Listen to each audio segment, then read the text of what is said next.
Beware your human hearts. This is Diabolical Index for August 5th, 2019, where the pages of the uncanny reside. I'm Corey Dawson in the library at Moreland Manor. Back again after a few weeks of tragedy and drama and craziness. I'm back again to lead you through another Ghostbusters. That would have been great, though. Wow. That would have been great. Ghostbusters Choose Your Own Adventure. I bet it exists. Anyone out there, see if you can't find a Ghostbusters Choose Your Own Adventure. We'll do that sometime. We still have a few to get through on the Goosebumps. I guess I'm going to keep saying that. Goosebumps. Holy shit. Must be the Ghostbusters in the Goosebumps universe. Anyway, I'm trying to get my sea legs back. Obviously, it's been a while. But it's good to see all of you back. I saw a bunch of names on there. Mel, of course. Thanks, Mel, for stopping out. Love ya. Emily, Ashley, Jonathan, Stu. All kinds of fun people. I think I'm missing somebody. I said Jonathan, right? Yeah. There are some kind of friend allowances and non-allowances and stuff that's... I don't know how Facebook works. Never did. But I do know what works. Out, at least. Juice and Johnny Danish have been working out tirelessly for some time, preparing for the event of August. Maybe not the. Maybe, I don't know. It's hard to say. There are actually two happening within a week that I wanted to talk about. And the first is the Great Race. The Great Race between Juice in the Morning and Johnny. Don't want to get that wrong. Johnny Danish and the Juice will be going toe-to-toe, head-to-head, ego to ego, thigh muscle to thigh muscle. 40-yard dash for all the winnings. Bragging rights for the rest of their lives. I think it's at, let's see, New Palestine Cadet Football Field in New Palestine, Indiana. It's happening August 18th. That's a Sunday at noon. Make sure you go out. There's going to be all kinds of stuff. All kinds of different fun things happening surrounding this Clash of the Titans out on the field at New Palestine. So definitely check that out. Be there or be impaired.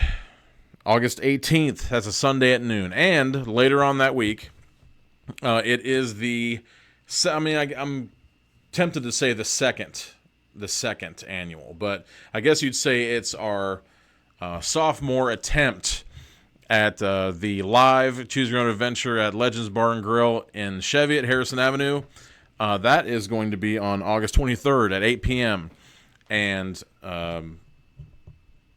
this disembodied hand that you see is from the illustrious, indomitable Andrew is coming in from behind the scenes. Did I sound like Darth Vader? I don't think so. Okay, cool. There's a first for everything. Hey, Ben. It's good to see you out, man. Yeah, Racing Duel at High Noon. But yeah, definitely make sure you can come out at to Legends on August 23rd at 8 p.m. It's going to be the live Choose Your Own Adventure. This will be the second time we've done it, but we've never, ever done it like this before. There are going to be more Magic Squirrel jocks there than has ever been out live ever in recorded history. Everybody's coming down. We got people coming in from Michigan, points north, points west, Kentucky. Everybody's coming out.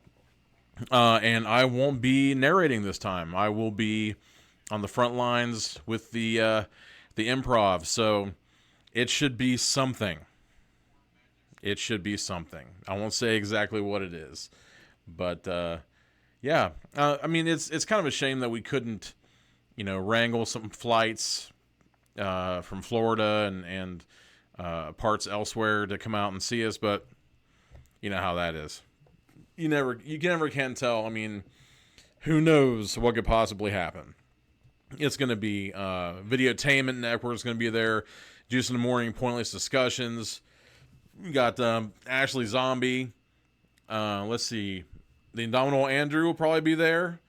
It'll be, let's see. Caffeine and Kush is going to be there. Oh my God, I don't want to forget anybody. But basically, practically everybody, which is to say, everybody who's anyone is going to be there and getting into the mix in one way or another. They're either going to be laughing with us, laughing at us, getting up in front of everyone, or just hanging back, just holding their heads in shame, or excitement. That could happen too, because it was definitely a blast last time, and yeah, I can't even imagine. I'm thinking about actually sticking some money back for what hospital bills, bail, payoffs, whatever we can do, because there's a total possibility that none of us will be back for our shows voluntarily. Hey, Josh, what's going on, dude? Josh DeForge, Running Scared Motion Pictures. Definitely check out his latest comedic PS. I guess I call it a PSA. It's a comedic PSA called, I think it's called "Don't Crack Your Coconut," and it is hilarious. I laughed so hard at that. I rarely ever, I do. Don't get me wrong. But usually I'm laughing inside my head. In this case, I was cracking up. He doesn't give himself enough credit. He's definitely more of the horror crime type of fella, but he's funny, and I think he's got something. He's got something there. Definitely look at Running Scared Motion Pictures for He Is No Man. Don't forget that one. That is a fantastic horror short, and don't forget Don't Crack Your Coconut. It's it's really good. So anyway, I think that's almost everything. If I've forgotten anything, just hit up the stream and let me know that I've forgotten it. But I haven't necessarily been picking. I've been trying to make it a little more organic with what I pick for the actual entry episodes. Intuitive, that type of thing. I don't want to have. It seems like lately when I've been having these grandiose plans about what I want to put up, I think it's been coming off as more as a lecture. So I don't want to go into that territory if I can manage it. Oh, okay. So Josh is saying that it was basically a PSA due to his nephew not wanting to wear his helmet. But I mean, it's one of those things: a style versus substance, form versus function. Some people don't think that it's very cool to wear those things. I reference Ang Lee's The Hulk, or Hulk. Ang Lee's Hulk. There's a scene in that where they talk about that. But basically, with the next couple of books that I plan on reading, I'm not sure if they're going to be what I get into for the next episode. I have a feeling they might. It's hard to say, because both of them, for one reason or another, I found really interested me. And the first one, I actually picked it up last night, and I plan on getting into it because I haven't read any of his stuff, and it's an earlier one. Richard Lehman's Flesh is one that I was going to take on, and the description and the synopsis is it's lurid and simple at the same time. Where you have basically the description is, there's this small town, and there's this jaundiced tube of flesh with teeth that just starts slithering around town, and it's bad enough what it does to you, but it's even worse what it makes you do to other people. So I haven't read much further into it than that. And I've been wanting to check out Layman anyway. So I thought it might be a good place to start, especially since I think this is from 87. So it might be a little bit earlier on in his career. So I was definitely going to check that out. And so, hey, Jason Noble's in the house. Awesome. What's up, man? Long time no see. Damn. I need to get out and see the fam. But yeah, that how weird is it that Jason Noble would show up when I'm talking about a gigantic phallus that takes over a town? That's irony. Irony at its finest. But yeah. So Flesh by Richard Lehman. I mean, I think that basically that's going to be the basis by which the story goes along. It kind of, from what I could tell, it kind of gave me the idea of this is going to be kind of like in, I'd say like a King territory, where you have a small town and it's got its own dramas, and own little things that happen throughout the town, just between people here and there, and betrayals and whatnot. But underlying everything is going to be this kind of like this thread of this grotesque, horrific creature that's going around and it's corrupting people. Whether or not they like it, it's totally possible that they might. It might be one of those things where the monster ends up being you, just because this whatever this thing is kind of sets it free. It's hard to say. I haven't started it yet. And like I said, it could be a total. It could be a total dump. You never know. And should I not talk about it because it's a dump? Who knows? I think it all depends. It all depends on how crappy it tends to be. Sometimes, it might there's a little bit of a lesson and maybe a message, and if something, if there's merit there, if it doesn't quite hit the mark, sometimes it's good to talk about what exactly went wrong. See Stranger Things season 2. Yeah.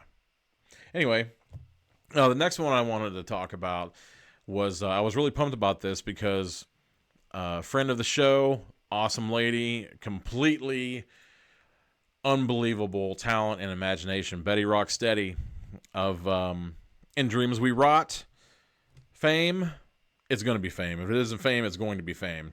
I think that those are already going out. In Dreams We Rot, her new collection is already going out there. So definitely check that out. Go check out her page and follow however you can. But she was part of a new Bizarro writers series from Eraserhead Press. And last night or 2 nights ago, I was going hard on eBay. I was going at it, looking, here, there, and everywhere for whatever struck my fancy book-wise and stuff. And I'm a big fan of lots. If I can find a gigantic lot of books and might find things that I wouldn't have thought of before and authors I'd never heard of. And in this case, I ended up coming across another of the new Bizarro writers series, Scott Cole. And he wrote a book called Super Ghost. And right away, the title interested me because I don't know. I just thought it sounded kind of pulpy and who knows what, especially when it comes to Bizarro fiction. So, and we, Betty and I had a conversation earlier, and sometimes it might not, sometimes it's here or there, catch as catch can. Sometimes it works, sometimes it doesn't. But in this case, it's about the thought of phantom limb syndrome, which has always kind of interested me. The idea that, Melanie's saying understatement on how I hit eBay like a bomb. Totally true. But I love having really gigantic, heavy boxes of books come in the mail. It's so much fun. In fact, I did kind of like, I wasn't really doing an unboxing, but I just kind of did a little video at my ecstasy of like breaking over this box. I had ordered it so long before then I had completely forgot I was even getting one. And then I get this heavy box and I was like, oh my God, this is already books for movies. And in that case, if this gives you any indication, it was a box about this big and it was so heavy that I could barely lift it off the step without, getting a good kai in. And the fact that it was full of movies cracks me up. Because it was just kind of like Blu-rays and DVDs stacked on each other, so dense that it was just like a gigantic. It was like a lump of clay that you're about to sculpt a statue out of. It was awesome. But the phantom limb syndrome has always interested me. We're unlike animals where, they can lose a limb, they can lose an eye, they can lose a part of themselves, and they just go on like nothing ever happened. In fact, sometimes they'll even chew their own foot off to get out of a bad situation. And we don't have that strength of character, strength of ego, and survival instinct that we can go on without some kind of psychological damage. In this case, it's also neurological, chemical, electrical. When, you've lost your limb in some accident and you go to reach for something and you realize that the hand that you're reaching with is no longer there. Except in this case, in Super Ghost, I think that there's some sort of I don't know if it happens on its own. I think that there's some kind of force, human force behind it, but they start compiling phantom limbs from people and creating this almost like this invisible Frankenstein's monster out of it. It's one of those. Doesn't that sound awesome? I was thinking about that and I was like, shit, what an awesome idea, especially when you're going around and you look at all the stuff that's coming out and rehashed, microwaved, repurposed, repackaged, reimagined. I can't stand the term reimagined. Can't fucking stand it. Oh man, I'm throwing the F-bomb. Where are we at? 10:20. I'm already throwing F-bombs. It's been that kind of a day.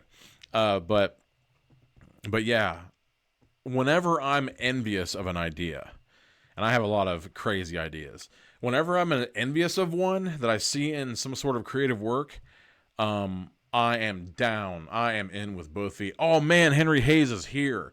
Tales from the Bud. The grandfather, the elder statesman of Tales from the Bud, Henry Hayes is here.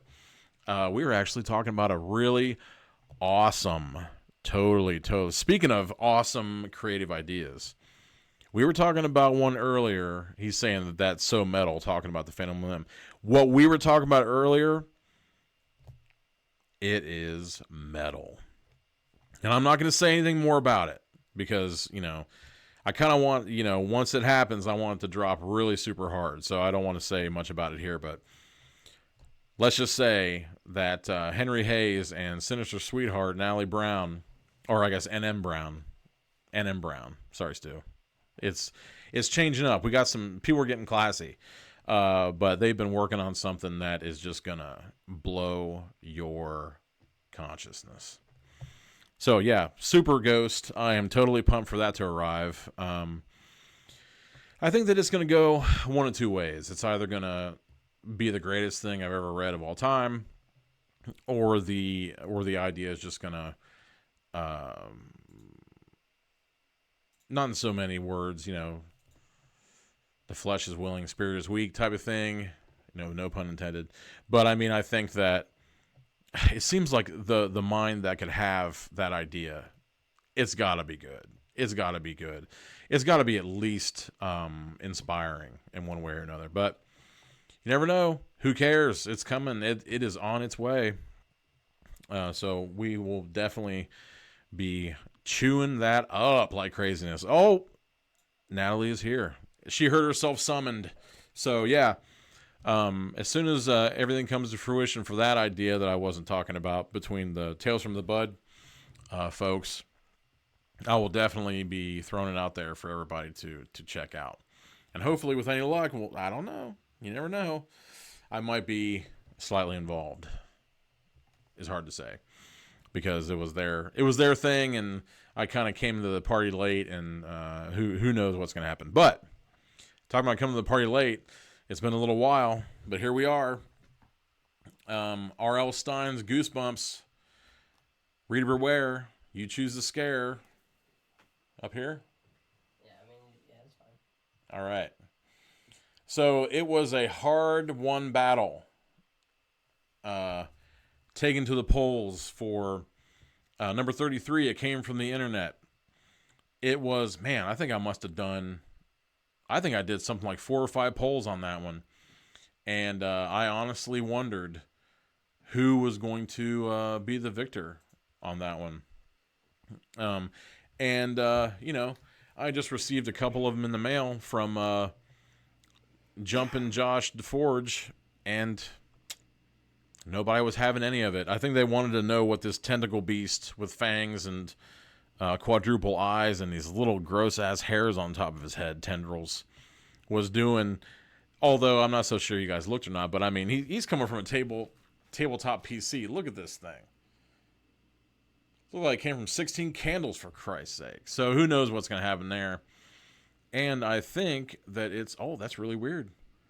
There is a can of cola, a red can of cola on the desk. Weird. Totally unintentional. Didn't mean to do it. It happens. When you When you got to go for it, you got to go for it. Okay, so number 15, non-entry episode. It came from the internet. Number 33, Goosebumps. Reader beware, you choose the scare. We're going right into it. But no, we're not. Actually, now that I think about it, I almost forgot something. And that is your ESP minute. Let's see here. I will be running this over in my mind. Let it permeate my every thought. See it fold into itself, double itself, stretch on into infinity.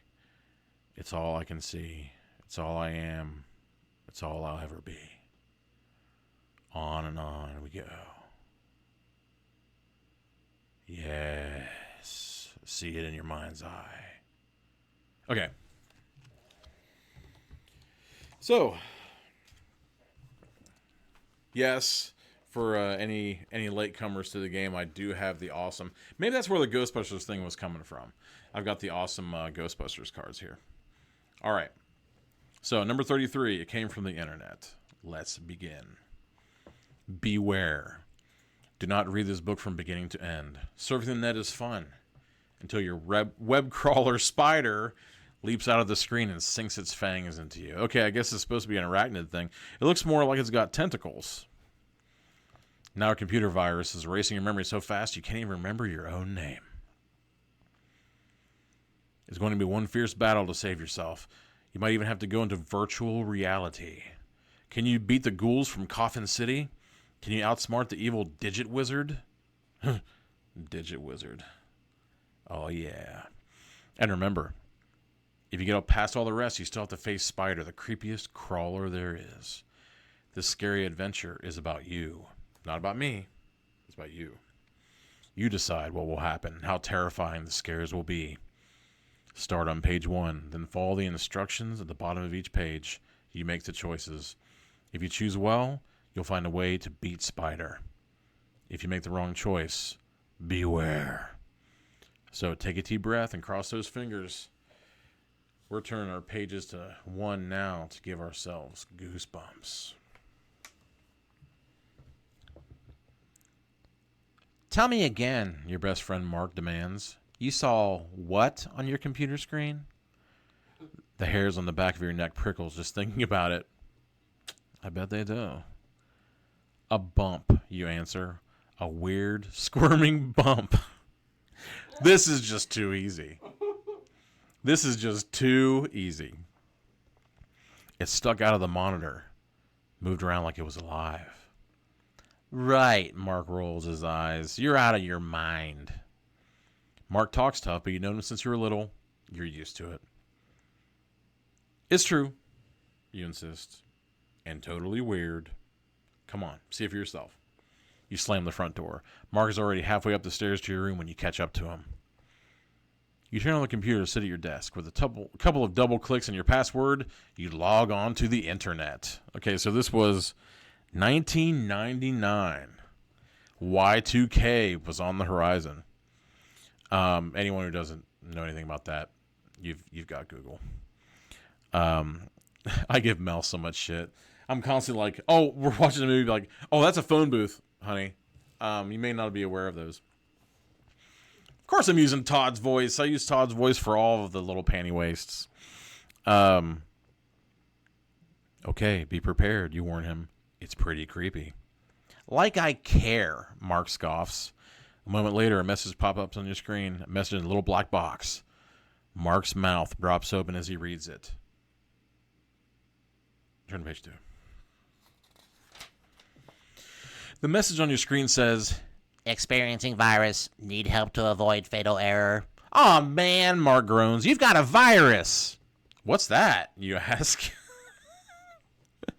You don't know what a computer virus is? Mark stares at you in disbelief.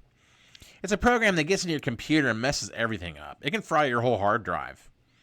You don't like the sound of that. You mean it can erase all my games and files and stuff? Yep, Mark says. Everything would just be gone. Whoa, you say, sitting back from the screen a little bit. Just then your computer beeps. A long, loud, piercing beep. You cover your ears. Your eyes widen as the black message box doubles in size. This time the message says, Please, I'm begging you, help me. This virus is really bad. I need help now.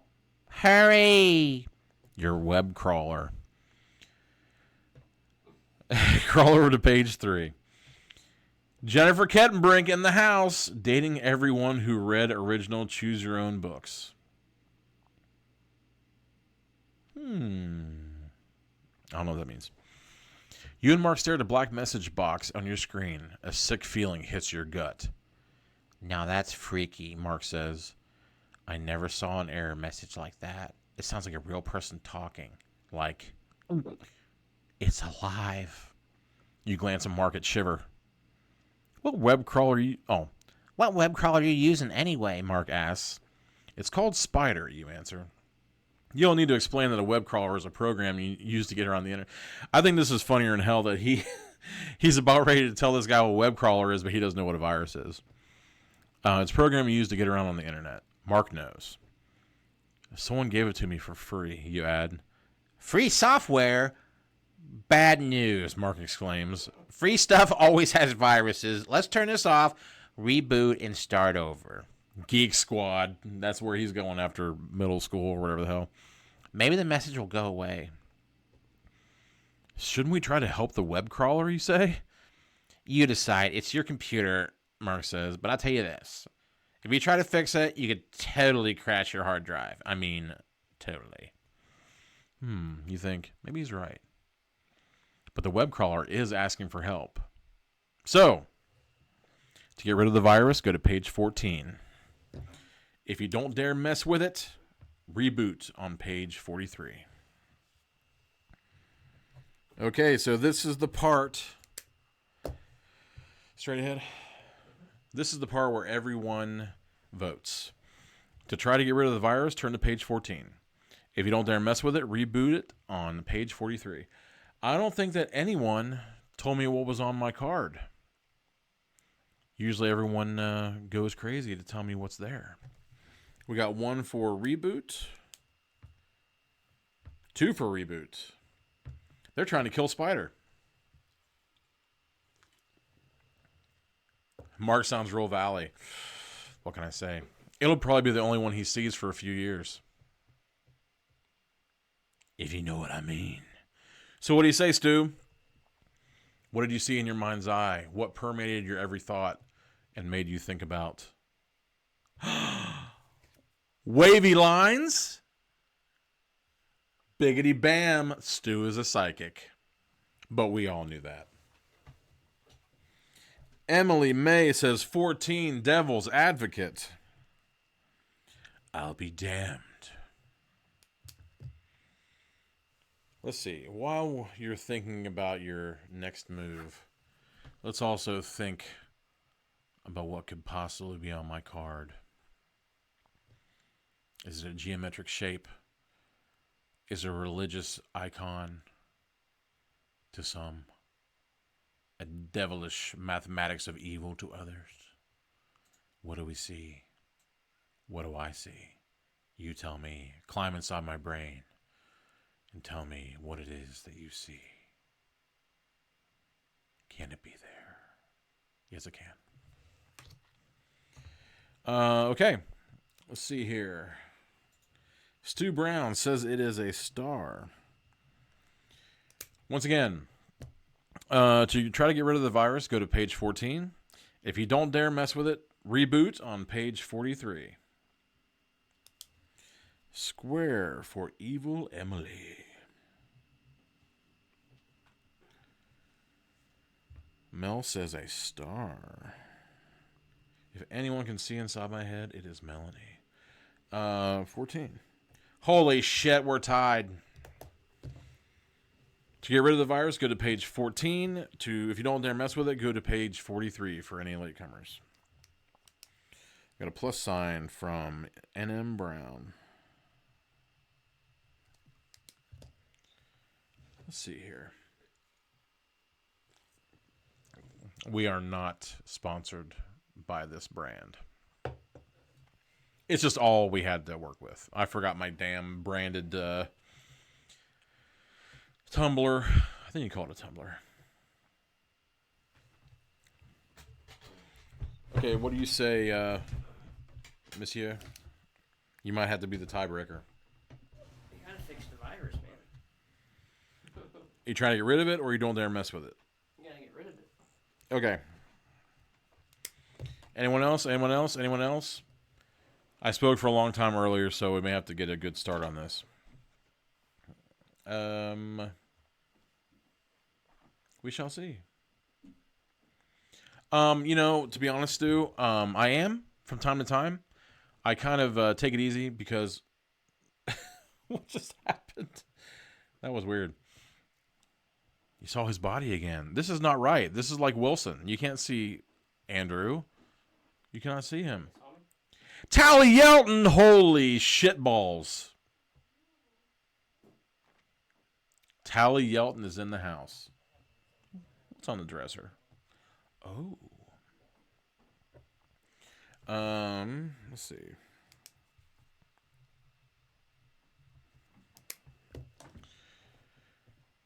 Yes, Andrew's cleaning. Whenever I come over to this place, it's totally spick and span, and then I walk in, and the whole place goes to shit. Okay, let's see. We are going to 14.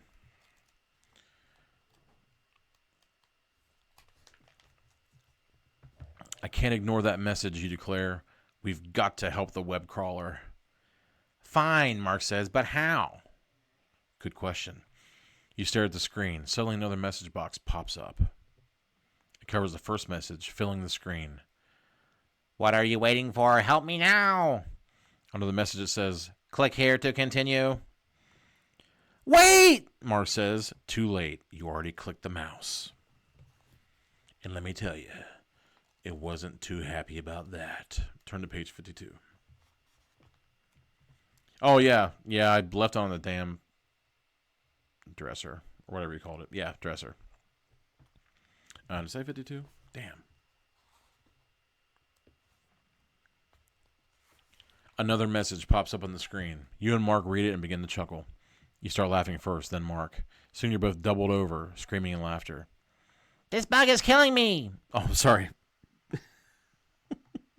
That was kind of Mark.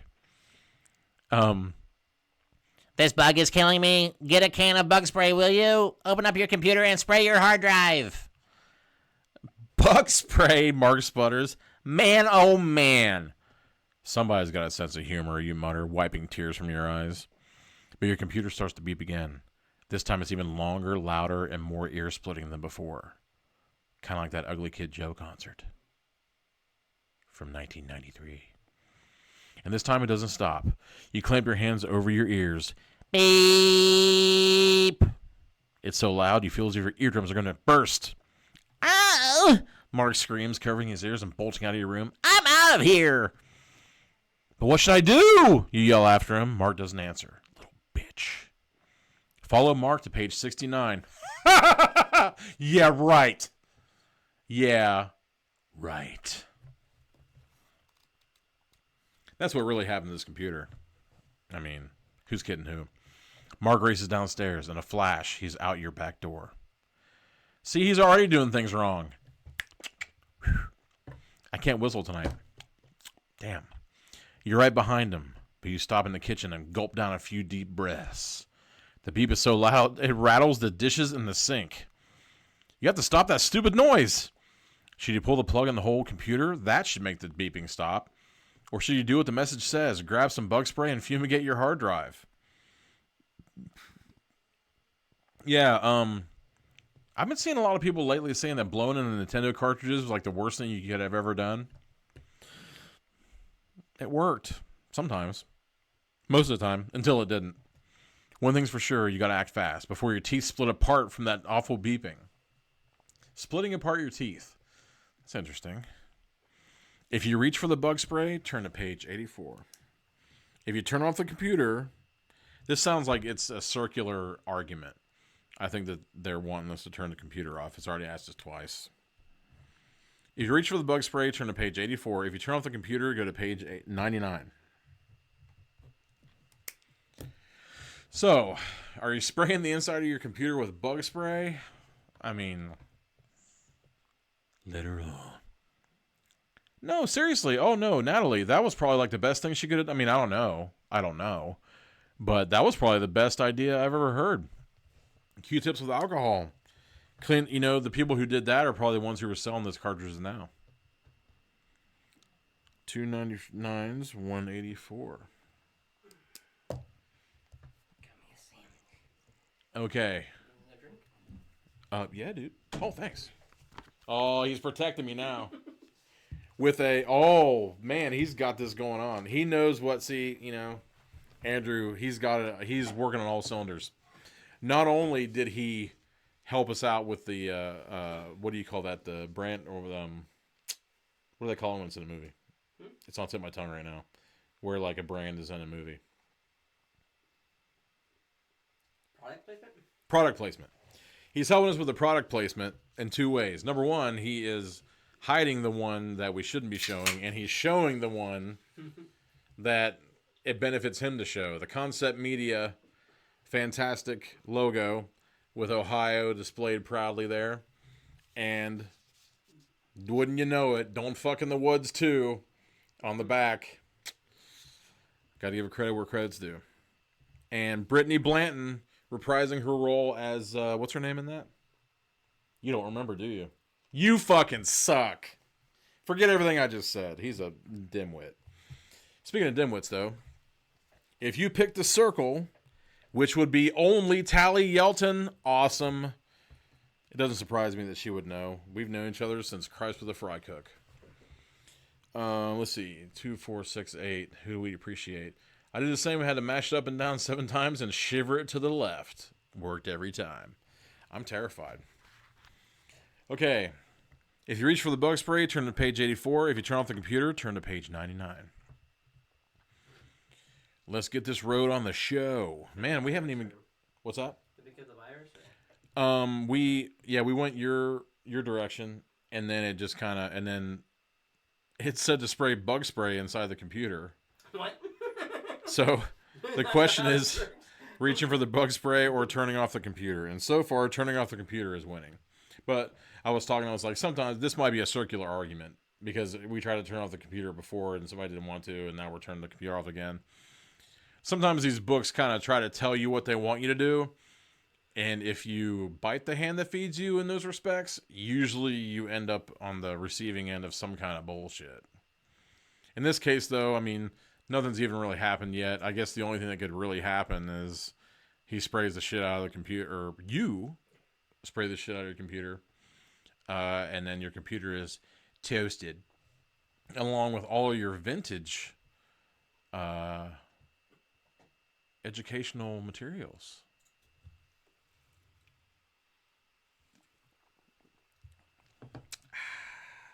Delicious. Okay, well, let's see. Let's go to page 99. Or 90. 99. Use bug spray on your computer? No way. Why ruin thousands of dollars worth of equipment when you can just pull the plug? Doesn't know what a virus is, has thousands of dollars worth of equipment. Holy crap. You race back up to your room. The shrill screaming beeps rattle your brain. You stoop down and reach for the outlet behind your desk, and you yank the plug out of the outlet. Noise stops. Silence. Beautiful silence. Phew, you say, letting out a sigh of relief. You flop down in your bed, and that's when you hear it. That is usually when you hear it, when you flop down in your bed. A tiny, muffled voice coming from your computer. It's calling your name. But how can that be? You unplugged it! 1:15.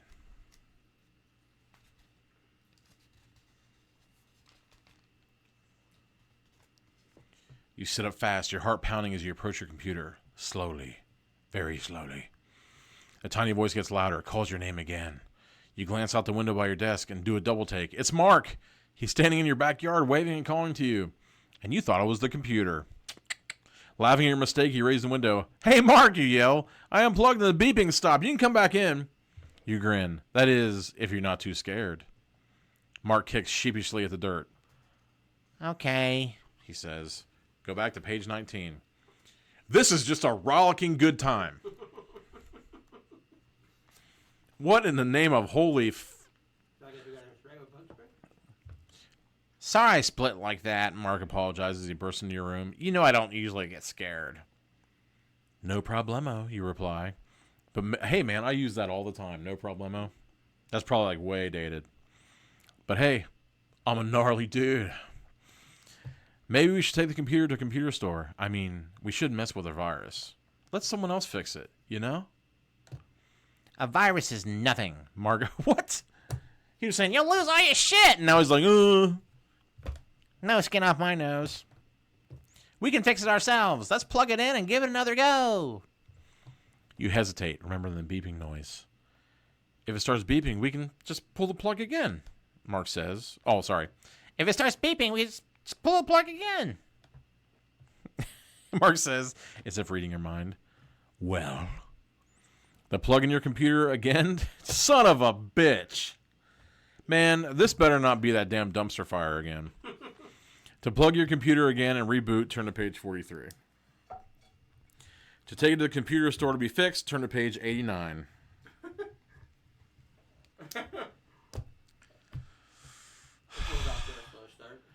Oh boy.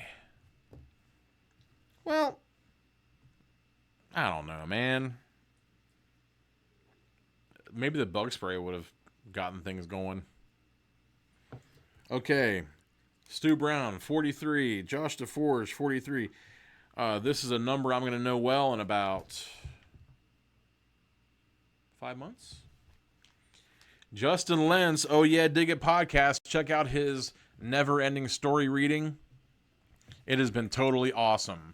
And in fact, I've been thinking about maybe recommending it to my local library to maybe play for the kiddies. Because the never-ending story... it is a great movie, and it is a much more interesting book. There's a lot more going on in there. Falcor doesn't look anything the way you think. Take it to the Pros at Radio Shack, 89. Poor Bob. Huh? This is 99, ain't it? So it would be Radio Shack. Yeah, that's true. Oh, damn. 43, 89. It's one of your son's favorites. Don't hide behind you, kids. You love it too. To plug in your computer again and reboot with this fascinating turn of events, go to page 43. Take it to the computer store to be fixed. Turn to page 89. Maybe we'll get lucky and it'll be the ghost in the machine. Or maybe even the trickster from Brain Scan. Who's seen Brain Scan out there? It's a lot better than you'd think, despite that little bitch-ass panty waist from T2. What's his name? The guy who, like, went balls deep into, like, a bag of cocaine and never saw him again. What? Furlong. Edward Furlong. Apparently, I don't know, they've tagged him for Terminator Dark Fate? That's a really awkward title. Well, shit. Come on, you guys. I got it before you did, Stu. Thanks for the help, though. To plug in your computer again and reboot, turn to page 43. Take it to the computer store to be fixed. Turn to page 89. So far, with the voting, we are plugging the computer again and rebooting. Anyone? Everybody's telling me who Edward Furlong is. We're going to page 43. It's my own damn fault. I can blame nobody but myself. All right, Mark, I'm game, you declare. Let's reboot and give it another shot. You boot up and your computer seems normal. You log on to the internet. What was your vote? What was Melanie's vote? I didn't see it. I think I got her vote. I think it was 43. Don't bring the smackdown on my own damn show. This moves too fast. 43. No, I don't see your response. It doesn't matter. It won. It was a landslide, honey. I'm sorry. Oh, you log onto the internet. Instead of a message, a weird swirling image appears. A weird swirling image appears.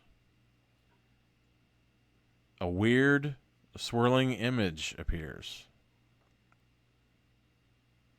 Are you looking at me? Oh, okay. I mean, I thought we could have a weird swirling image appear, but... I only have that one. Oh, okay.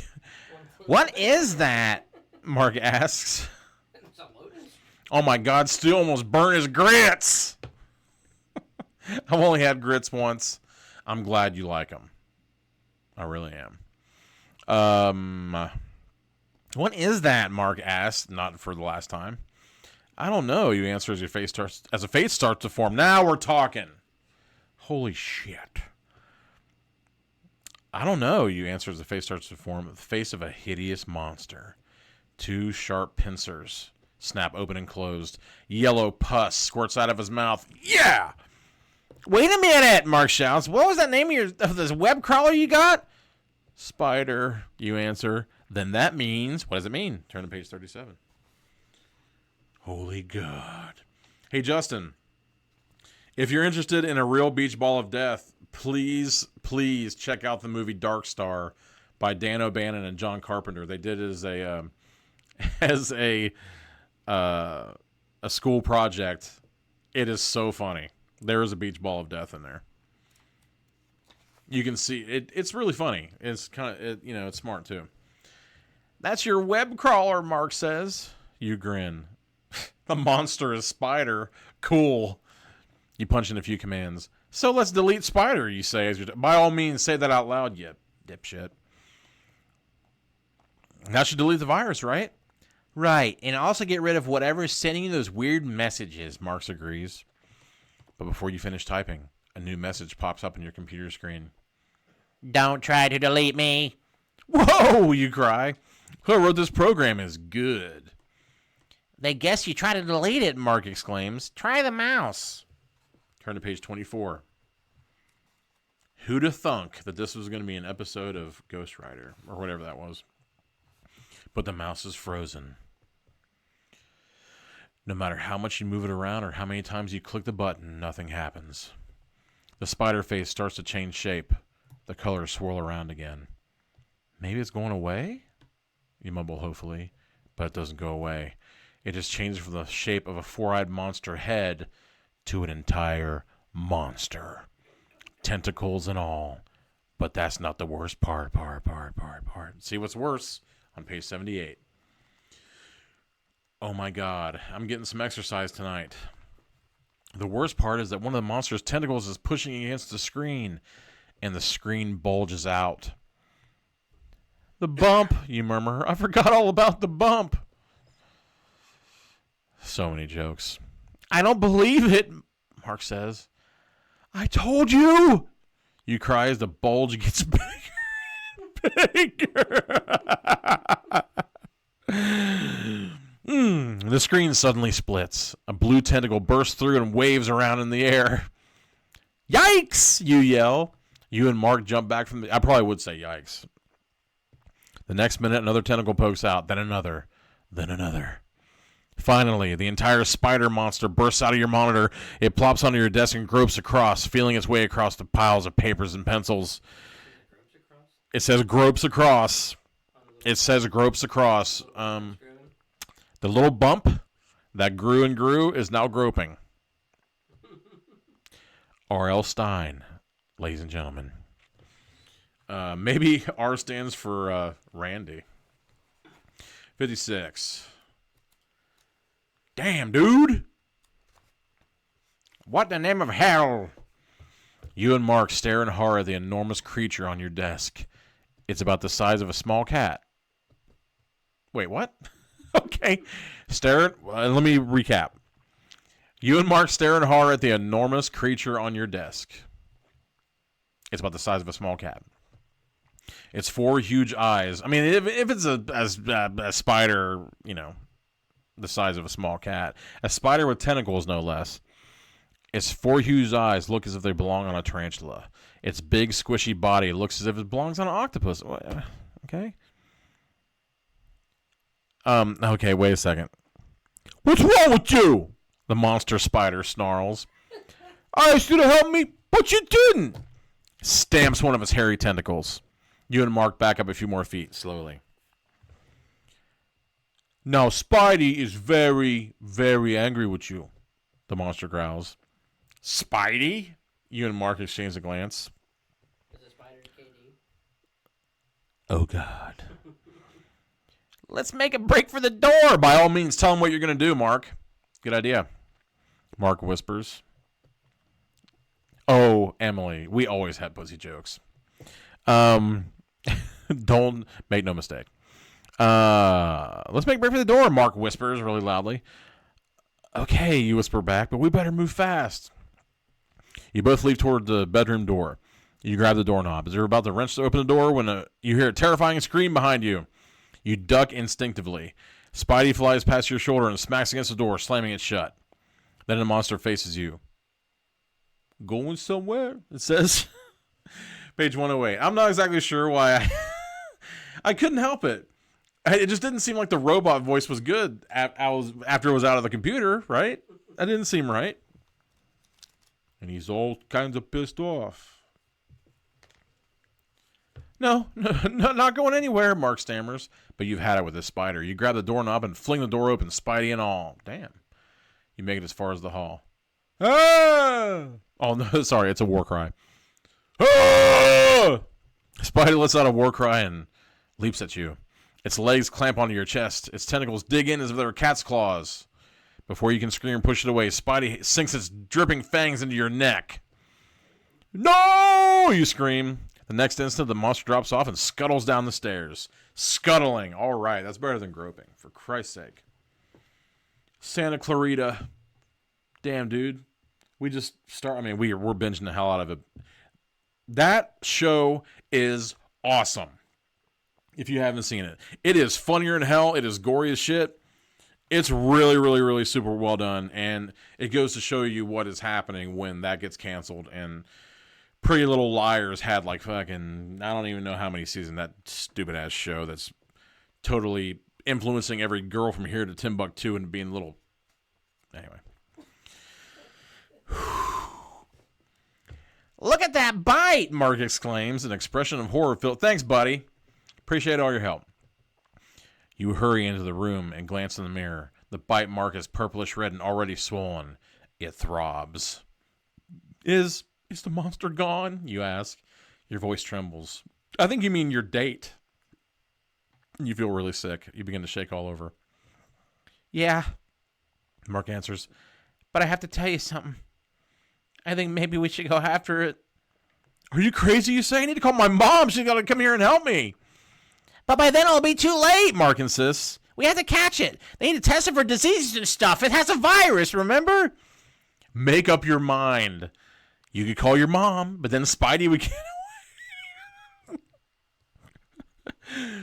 Who'd have known it came from the internet would be nothing but a thinly veiled metaphor for underage sex and venereal disease.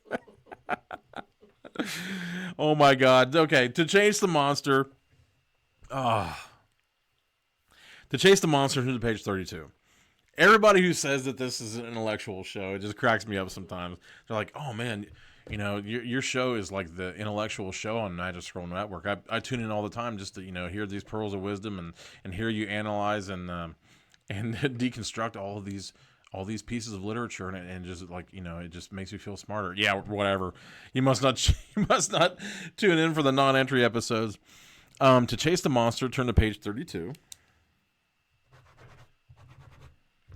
To call your mom, turn to page 50. And or the Poison Control Network or whatever it's called.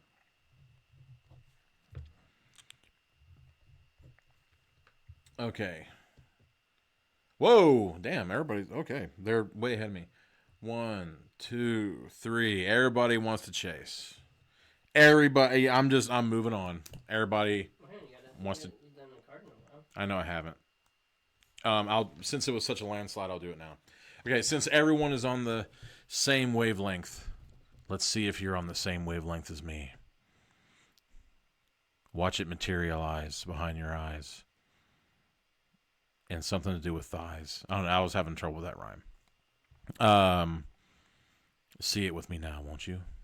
Picture it as if looking in a mirror with a mirror behind it, which doubles and redoubles, tripling and quadrupling off into infinity. See it twist and turn, join with itself, creating a tesseract beyond, under, and behind everything you've ever known. Okay.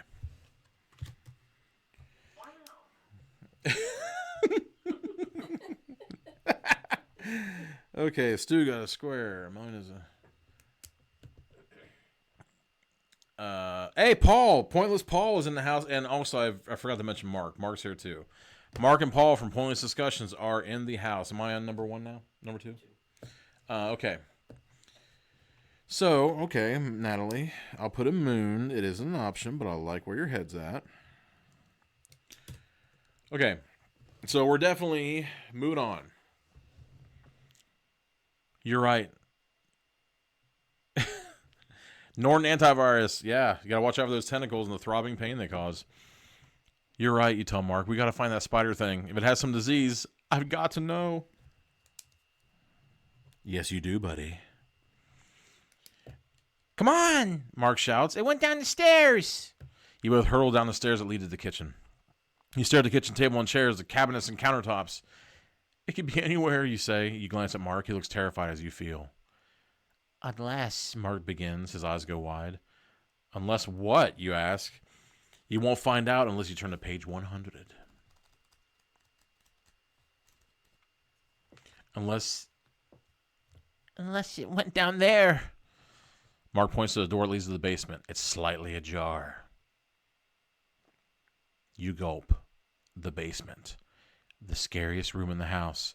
Dark, dingy, damp, and filled with choice spots for a big, hairy spider to hide. No way, Mark declares. You roll your eyes. You didn't even ask. Oh, no, sorry, that's Mark. Damn it. No way, Mark declares. You roll your eyes. You didn't even ask. All right, you say with a sigh.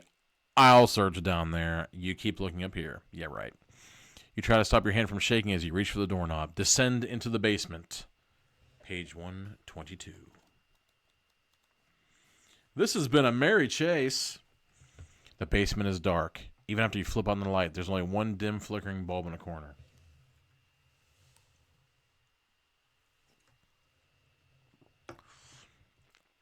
Creak. The stairs moan as you step down them. No, they don't. They creak. He just freaking said that. They are not the same. Creaking and moaning are not the same. Sometimes they even happen simultaneously, if you're lucky. Something soft brushes against your neck. You shudder with sudden pleasure. Then you jump out a mile, screaming your head off. Then you realize it's only an old mop. You stop screaming, but you realize someone else is screaming now. Mark, you bound back up the stairs into the kitchen. It bit me! Oh my God, it bit both of them. They're going in. They're going in. They will become part of the computer in a second. Yeah, buddy. Ask Jeeves and Lennox. Oh, damn it. I'm forgetting all the good stuff. There'd be AOL. I can't remember. MSNBC or no. With one hand, he's holding closed the door to the cabinet under the sink. He holds out his other hand, showing you an ugly, swollen red bite mark on his wrist. Bits of yellow pus cling to it. Hey, let me out. Spidey growling voice comes through the door. Let me out and I'll give you something you need. Oh, shit. Here we go. That's how it always starts. You find some tentacled computer spider. Next time, pretty please. Spidey's voice grows softer, gentler. If you let me out, I'll tell you how to treat the virus. Maybe you should let the ugly thing out. But what if it's a trick? To let Spidey out, turn to page 47. To keep the monster under the sink, Turn to page 25.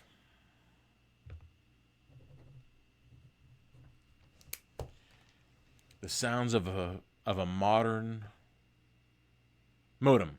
The sounds of a modem are the screams of a lost soul from the web crawler. Yeah, absolutely. How many of you have actually heard that noise? Let's see. Who was reading my mind? Why, gee willikers. It is the cross. Yeah. We all knew that could happen. 25, 47. 47. Ooh, 2 47s. Okay, so yeah, it is a tangled web we weave when force we practice to deceive. To let Spidey out, turn to page 47. To keep the monster under the sink, turn to page 25. I mean, at some point, you got to get the action going. Does that scare you, Melanie? That you could read my mind so majestically? It should.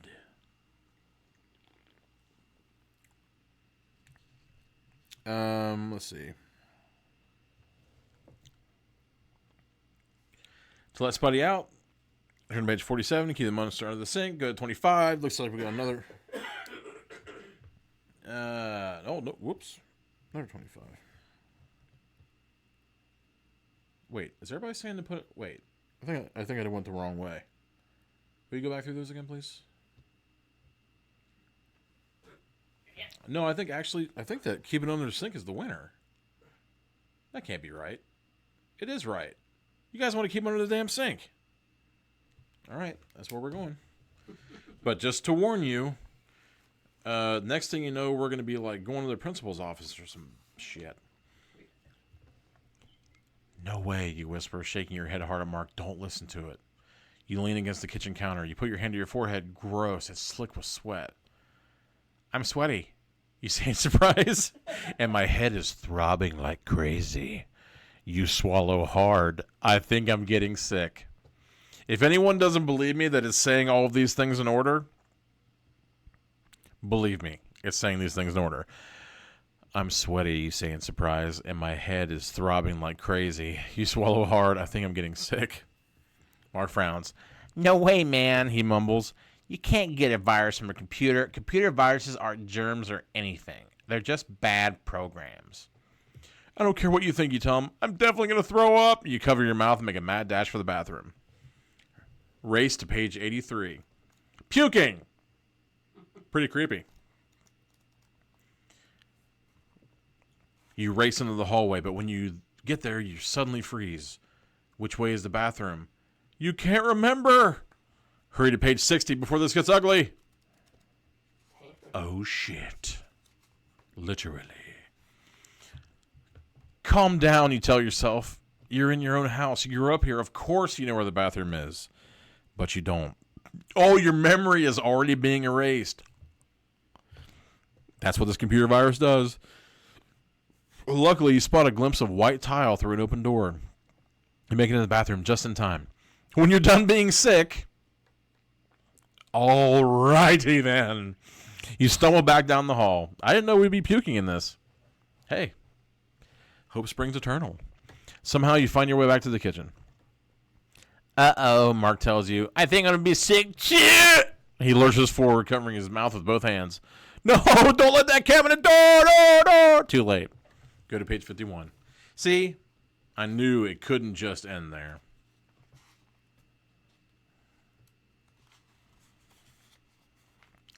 The cabinet door flies open. The hideous blue monster leaps out. It plants itself in the middle of the kitchen floor. Ha, ha, ha, ha. Tricked you, it sears. Yellow pus drips from its mouth. There is no cure for the virus. Spidey laughs and laughs. You glance around for a weapon. You grab the first thing you find, a yellow plastic spatula. But, God damn it. Is it really a spatula or is it an egg turner? You better know for sure, Mark, because a lot of people don't. Doesn't really matter. But it's not much. But it's better than nothing. Stay away from me, he warned the monster while. You won't do anything, Spidey interrupts. You can't. The virus is erasing your memory too fast. You probably don't even remember what that plastic thing is. Just like I said. Uh-oh, it's true. You stare at the yellow thing in your hand and you have no idea what it does. But you can't let Spidey know he's right. So you bluff. I do know what this is for, you declare. It's for... If you think it's for flipping pancakes, go to page 125. If you think it's for swatting flies, go to page 92. Does riveting fit the bill? I don't even know. I am totally fascinated by the boredom of this thing. So, let's get fascinated with something else, shall we? Do I have the best segues in Magic Scroll Network history, or do I not? Please, for the love that's all that's holy, read my mind.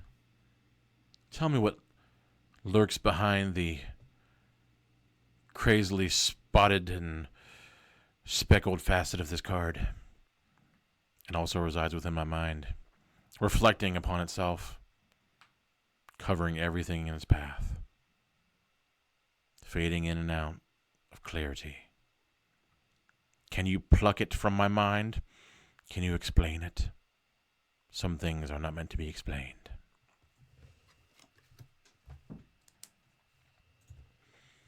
All right.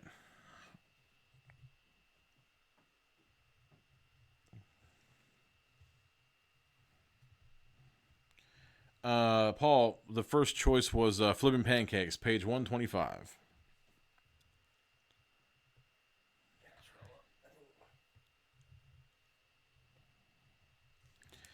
Okay, if you think it's for Flipping Pancakes, turn to page 125. If you think it's for Swatting Flies, turn to page 92, 92, 92. 92.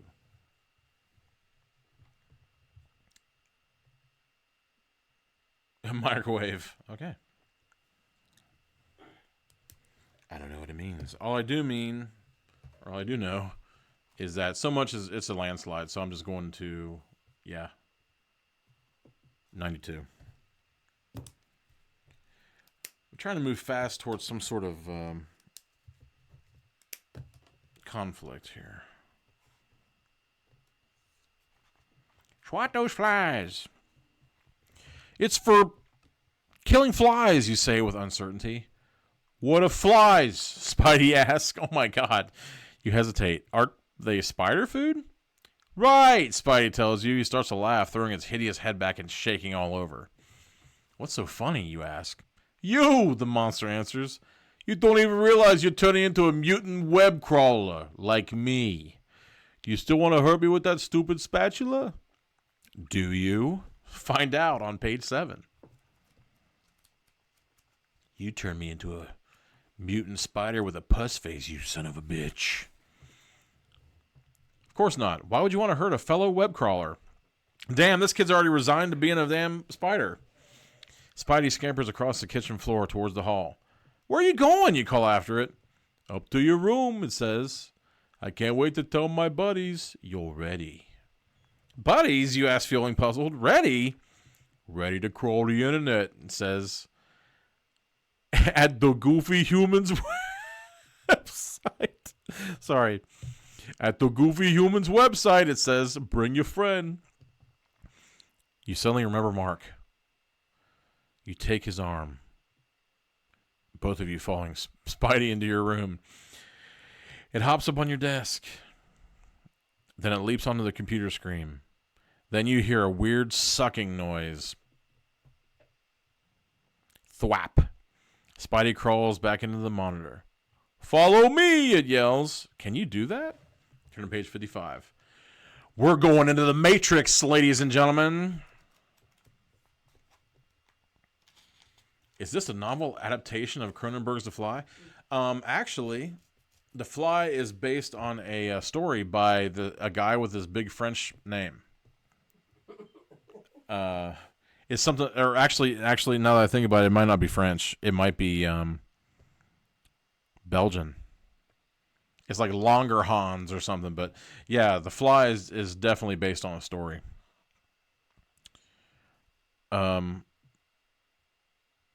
Wait, what did I just do? 92. 7. Why the hell did I go there? Sorry, I lost what I was doing there. I was too busy thinking about the other thing. You gaze. You wait a minute. This doesn't make much sense. You hear a weird sucking noise, crawls back in the monitor, follow me, can you do that? 55. You gaze at the boy standing beside you. Wait a minute. He isn't a boy. He's a spider, like you. With 8 tentacles for legs. It's easy to crawl onto the desk. You gaze at a computer screen. You lift one tentacle. You punch at the screen. It slides through easily. You lift another tentacle, then another, then 3 more. You push, and your whole body falls into the computer. You're completely inside now. As you crawl towards the other spiders, you dimly realize that your life as a human has reached the end.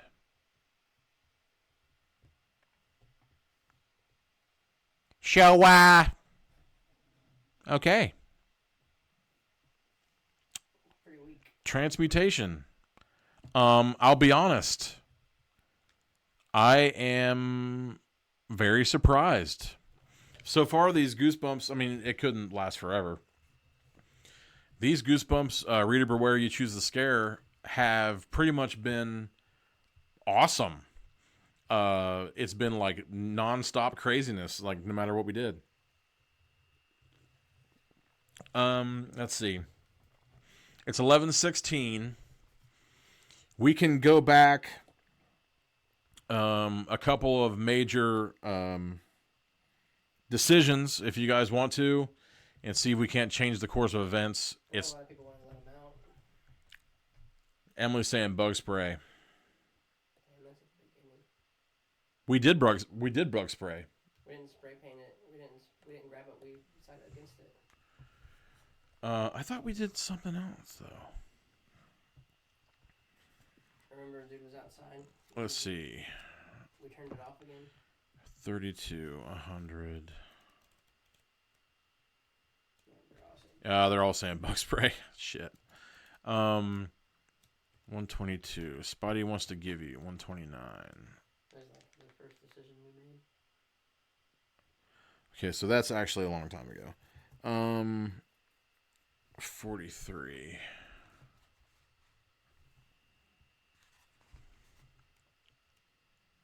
You'll kill it.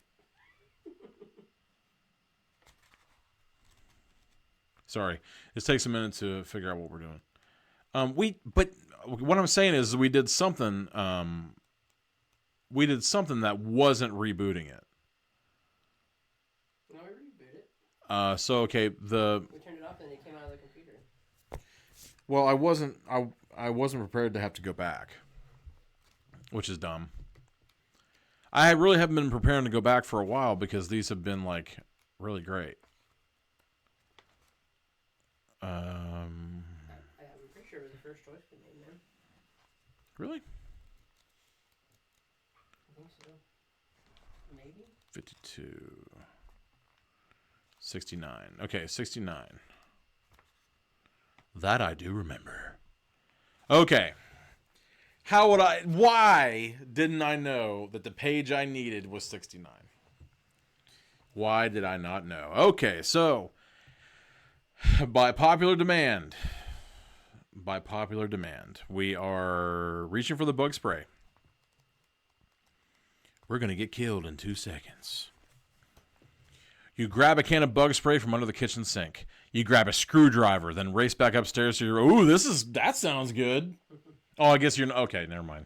For some reason, I was thinking he was going to pierce the side of the thing with the screwdriver. Beep, beep, beep. Your head throbs as you unscrew the cover on your computer. You press the nozzle on the can. Psst. Clouds of white foam shoot out. You cover the whole inside of your expensive computer with insect killer, the hard drive, the memory chips, the motherboard. You hold your breath so you won't inhale any of the poison fumes. You hear a bunch of crackling noises, the electric parts sizzle. A few sparks fly, then flicker out. Finally, the terrible beeping stops. Yes! You shout, pumping your fist in the air. But the next sound you hear sends ice through your veins. I had to look down because I thought it might have been sending me back where we were. Do you put Mr. Oh, you put Meeseeks on there? Yeah. Rock for what? I don't know. Oh, okay. Well, something Somebody happened. liked I think somebody liked it. Awesome. He put Meeseeks on for a like. I am down with that. Put the. It'll tell you. Feel free to put Mr. Poopy Butthole on there too. A voice calls your name. Who is it? The computer? But you killed it with the spray. You spin around. It's not the computer. It's worse than that. Mom?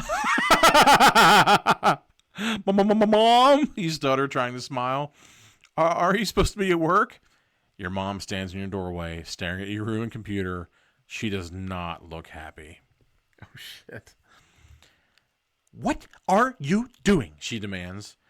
That was a brand new computer. Do you know how much it cost your father and me? Holy shit. Both parents at home. 1999. It had a bug, a virus. And you babble on about error messages and horrible beeping and how the computer told you to use the bug spray. But it's of no use. Your computer is toast, your room stinks of bug spray, and your mom is furious. I can't believe this. She shakes her head as if to clear it. Stay in your room until I decide on your punishment. Learn your fate on page 61. First the computer, then your relationship with Mark. Your mom slams your bedroom door, really slams it, with an incredibly loud bang. Ow, you heard her say. But you don't dare poke your head outside to see if she's okay. After all, she told you to stay in your room, and that's exactly what you're going to do. Too bad you don't know that your mom just hit herself on the head with a door, and now she's got amnesia. She doesn't remember anything. Her name, her address, nothing. She doesn't even remember she has a kid. And she certainly doesn't remember telling you to stay in your room. Looks like you'll be here for a very long time. Too bad your computer is fried. At least you could have played some video games to pass the time. Now you'll be staring at a blank screen until the end. I'll be a son of a bitch. Where's the... Damn. Am I going to have to retroactively look for the fun and then go backwards? I can't do that. That would be cheating like hell. Say that the things for pancakes, I think that's what Paul was saying. Do you think that he looked ahead? I just think the story fell flat. No, dude. There's all kinds of shit. Okay, we're going with Paul's. There was another guy, too. Somebody else was saying it. It's for flipping pancakes, you shout proudly. You do remember. Whom are you talking to, dear? A voice behind you asks. You spin around. A nice lady is coming in the back door with a bag of groceries in each hand. What's your name again? Mop? Mall? Mob? It's on the tip of your tongue. Before you can come up with it, the nice lady opens her mouth and lets out a horrible, blood-curdling scream. Ah! We go 98 before she can finish. Spidey is attacking the lady. It sinks its pus-covered fangs into her neck. Get it off me, she cries. Get this thing off me! You swat at the monster with a yellow plastic thing you find in your hand. You miss. Wait a minute. What were you trying to do? Spidey laughs. I warned you, it says. Your human memory is almost gone now. Soon you'll be a mutant web crawler. You'll do what you're programmed to do. Nothing else. Huh? You watch stupidly as Spidey leaps from the lady's shoulder and races toward the front door. A man dressed in a business suit opens the door. Honey, I'm home! He cries as the monster leaps at him and sinks his teeth into his neck. Holy shit. Spidey races to the front door. For some reason, you follow it. Turn to page 86. All right. For the rest of the day, you watch as the monster bites every human being it can find. Later, you hear it's bitten everyone in your whole town and the whole country. Within a year, everyone in the world has been bitten. Every person's memory has been completely erased. There isn't a human being left on Earth who can remember his or her own name. But they don't mind. After all, computers have taken over the world. Computers knows best. Whoops. Looks like you should have found a better weapon than a spatula, because right now, all you've got is a blank mind and a lot of egg on your face. And that means the yolk's on you. The end. Is that what it is? Fuck. Man, it talked about the damn digit wizard and the ghouls from Coffin City? The hell happened? Maybe we shouldn't unplug it. To try to get rid of the virus, we didn't go to page 14. No, we did go to page 14. We didn't reboot. Well, we rebooted later, though. 37. Get the mouse. I'm sorry about it. I just don't want to go out like this. You said you get amnesia. You get amnesia. You get amnesia. You get... I mean, it's definitely a dark ass ending. It's like a totally dystopian ending. Because like there's just a bunch of brainless fools, and the computers run everything. And there's spiders everywhere. This is our drive-by book. Yeah, this is the drive-by of the Goosebumps. Yeah, I mean, by all means, go back in the archive and look up the drive-by. I think it was called Scene of the Crime, right? I think so, yeah. Look up that one if you want to see a major misstep. Okay. Chase the monster to call your mom. I'm sorry, I'm not trying to cheat, but I mean, damn. It seems like we had like a bunch of missed opportunities here.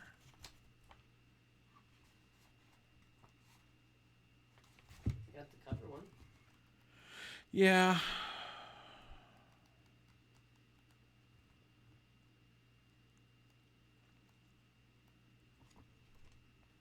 To send the... No, we did that. Fuck. Didn't we? Oh, that's true. We didn't go to Radio Shack. Spotty wants to give you. Yeah, damn it. Yeah, so I just found another couple of... See, I just turned to a random page and it says .com diner. There's more to this story than meets the eye. Taking the Radio Shack. I'm not so sure that works either. I think I saw the outcome of that. Holy shit, there's girls in this too.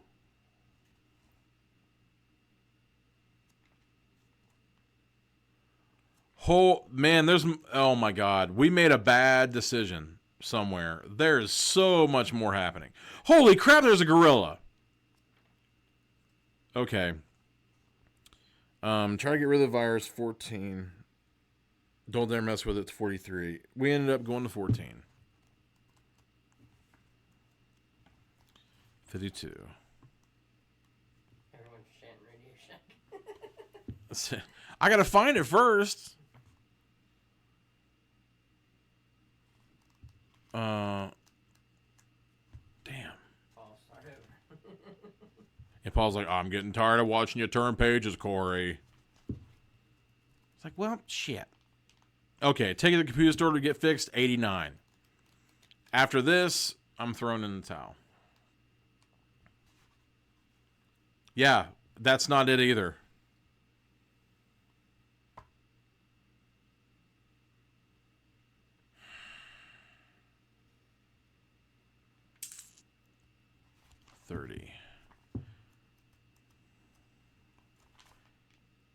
All right.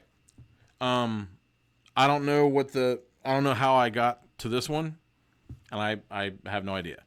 But we're gonna start here and act like we just made it here and see what happens. I just can't go out like this. There's got to be more here.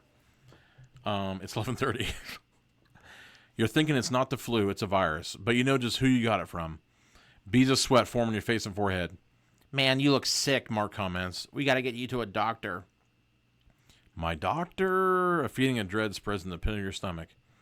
I don't remember my doctor's name, you confess. Mark seems really worried. Wait, I know a doctor we could go to, he announces. Or else...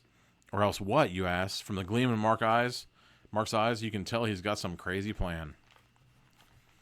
There's this doctor my dad knows, Mark begins. Dr. Bronstein. You could go to him or what, you demand. Come on, just say it. Or you could ask his daughter Rachel for help, Mark suggests. She's like a teenager or something. His daughter? You mumble. You wipe a sweaty palm across your forehead. Why would I ask a kid for help? She's a total... Why would I ask a kid for help? She's a total computer whiz, Marx explains. She can hack into anything. She changed my sister's grades to all Fs just for the fun of it. You moan. But I'm sick. I need a real doctor. But what if you don't have the real flu, Mark says? What if you have a computer virus?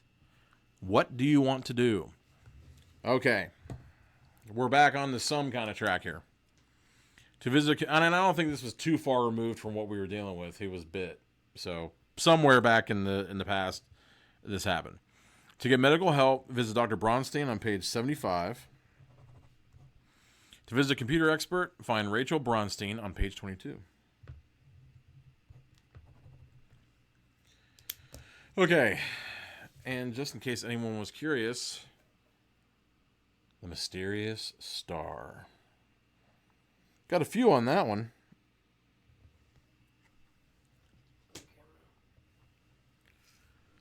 All right.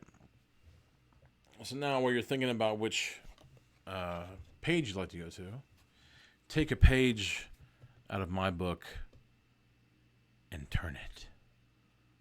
Look and see what you can find. You see it materialize in your head. It just comes into being. A shape, maybe multiple shapes, forming out of the ether, solidifying, becoming real. In your mind and mine. We're sharing this, you and I. We are having an experience.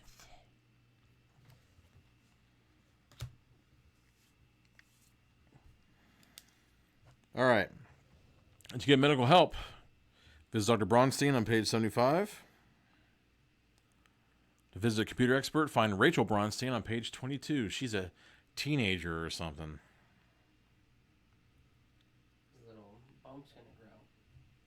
His bump's going to grow. Andrew. That was not me. That was Andrew.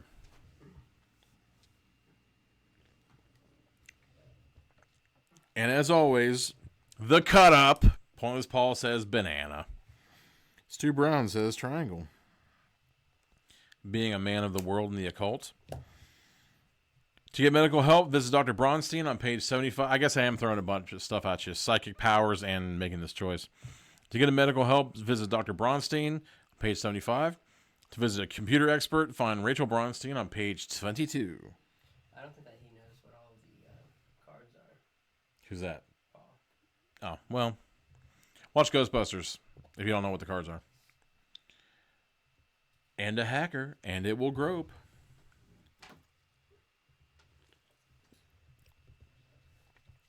Don't Fuck in the Woods 2, coming soon. And make sure you watch, what's it called? What Happens in the Woods? They're going to be on Days of the Dead. Days of the Dead, Don't Fuck in the Woods 2, and the Don't Fuck in the Woods / Concept Media Sean Burkett documentary. It's Don't Fuck in the Woods will be in there. You didn't say the documentary would be? Don't Fuck in the Woods, the first one, and that other one. And the documentary, Yeah. but not number 2? And Angel. Oh. So Don't Fuck in the Woods 1.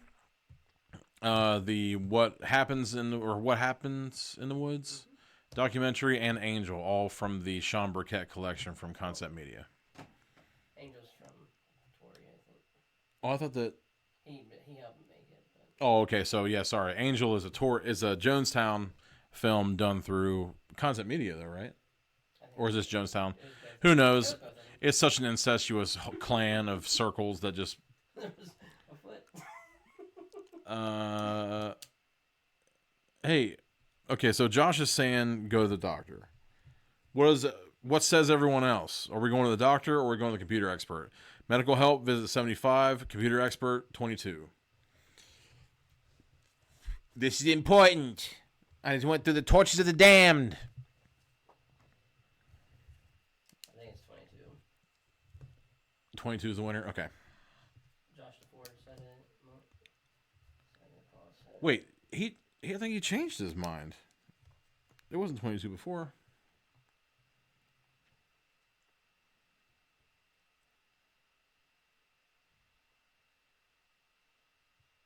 Okay. 22. Visit the computer expert, possibly a hacker. He probably change his. Oh, I'll be... Fuck. That still loses. I'm going to 22. Rachel hangs out at the .com diner, Mark says. That's where we're going. The .com diner is a really cool diner in town. It has couches, tables, and computers all over the place. When you and Mark get there, the place is hopping. The customers are drinking milkshakes. What? That's the other one. The small one? That one's the right. Yeah. That's where I was looking. These are barely different. These shots are only like 6 inches different. When you and Mark get there, the place is hopping. The computers are drinking milkshakes. Oh, sorry. The customers are drinking milkshakes, surfing the internet, and chatting. They're drinking their computers. That's her, Rachel Bronstein, Mark says. He points to a tall girl with long red hair. She's standing in the back corner arguing with a couple of nerdy-looking guys. Let's hurry, he moaned. I'm really feeling dizzy. The room swims in front of your eyes. Everything goes blurry. You collapse, crumpling into a big overstuffed chair. Now, did he just transform into a big overstuffed chair, or did he fall into one? R.L. Stein, that is a confusing sentence. The translation into Norwegian is not going to work well for you. Which I bet he is. He's probably got translated and everything. I'll go get Rachel, Mark tells. By all means, he's just going to walk up to this teenage chick. Stay there, okay? You nod weakly. Mark hurries to the back corner to talk to Rachel. A few minutes later, the two of them return and sit down beside you. I told her everything, Mark explains, about the message on your screen and the bulge and the spider monster and how it bit you and how you can't remember stuff. I'm thinking roofies, she says. No, sorry. You look really sick, Rachel comments. She shakes her head, staring at you as if you're a cooked goose. What? You can't help me? I can, Rachel says, but it's going to be tricky. We've got two choices. We could try to catch the monster and then I can maybe dissect it, or we can go to the internet and look for a cure. I think I might know how to find an antidote. There are 3 of you now. Maybe you should try to find the thing that bit you. Then again, an antidote sounds pretty damn good. Quick, make up your mind. To go out looking for the spider, turn to page 79. To surf the net for a cure, turn to page 107. I feel like back then, surfing the net would take too long. Surfing the net would be forever. Speaking of forever, in the limits of time. Circle! Emily gets the square. Sorry. Hollywood Squares reference. I don't know who still gets those.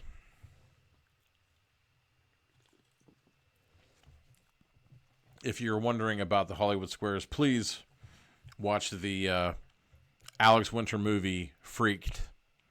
It's really funny. And apparently Keanu Reeves has a famously hidden cameo as a werewolf. 107, surfing the net. Antidote.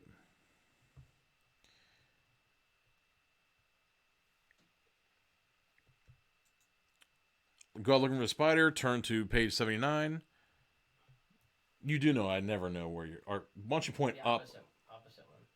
Point up for the. 2. Okay. Silver. Right on. Josh DeForge owns Freaked on Blu-ray, but of course, the man has wonderful taste. I don't think anyone wants to go looking for the spider.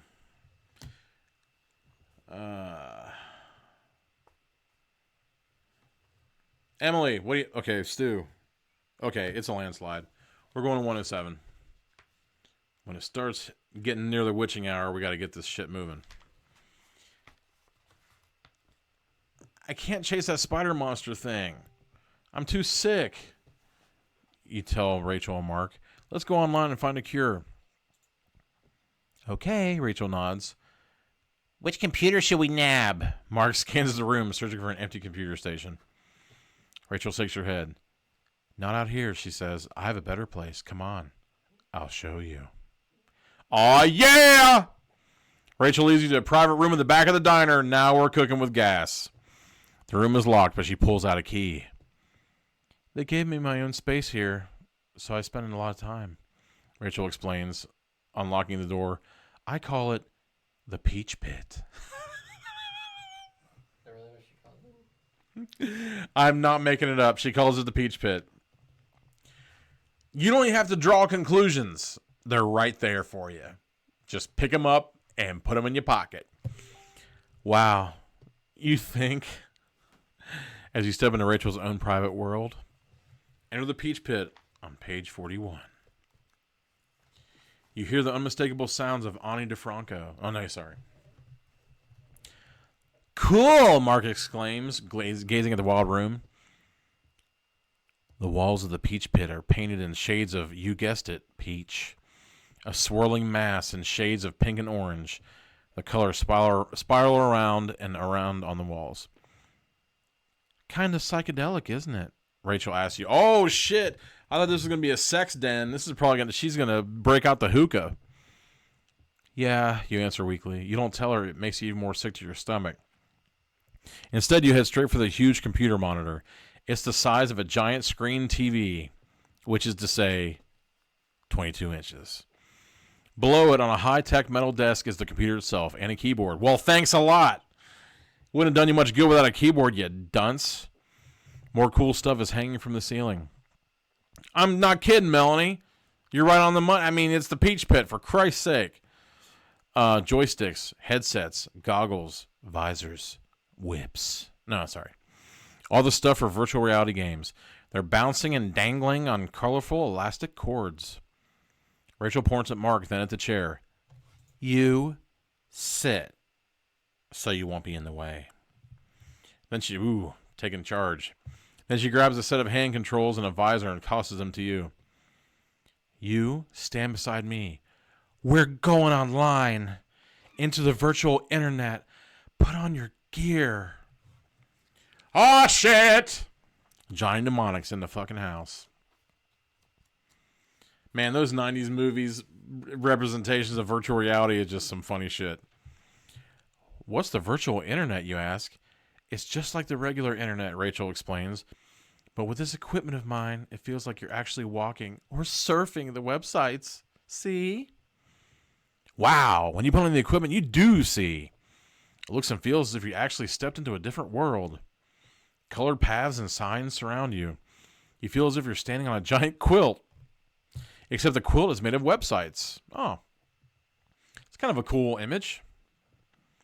It kind of takes your mind off being sick. I'm seeing that part from Lawnmower Man right here.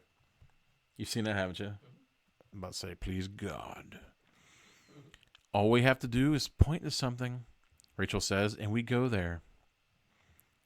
But we can get there faster if we walk. Walk, you repeat?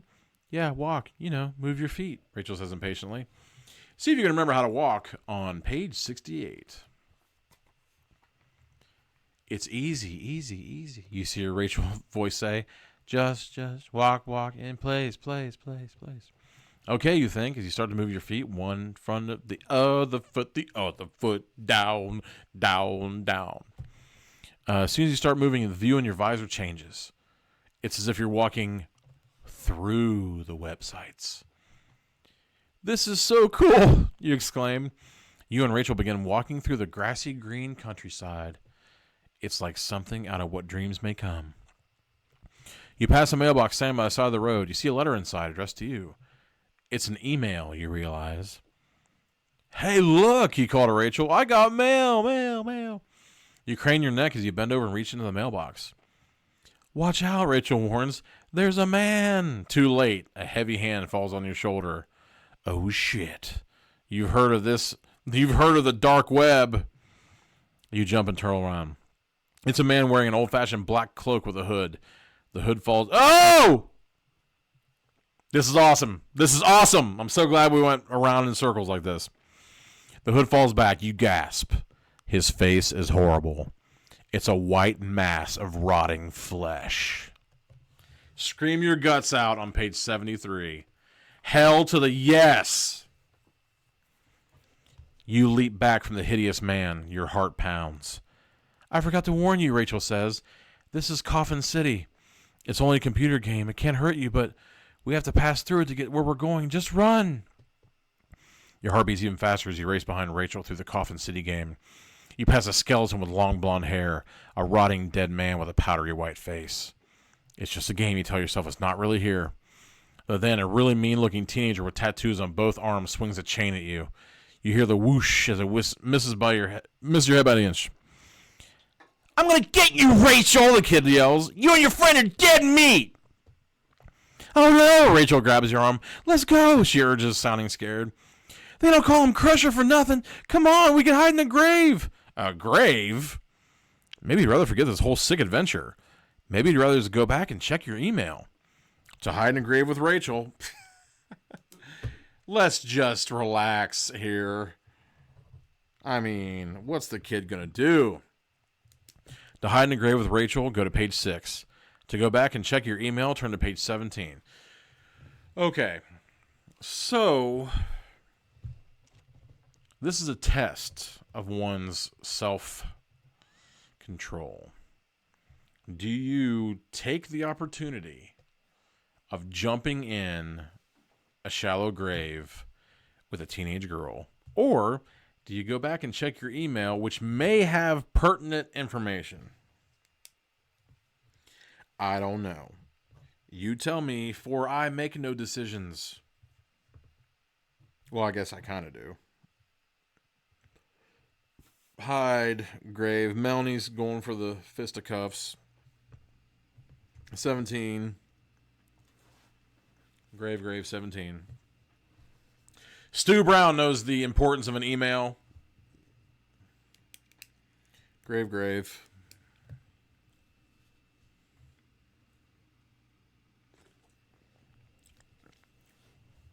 Hide, grave.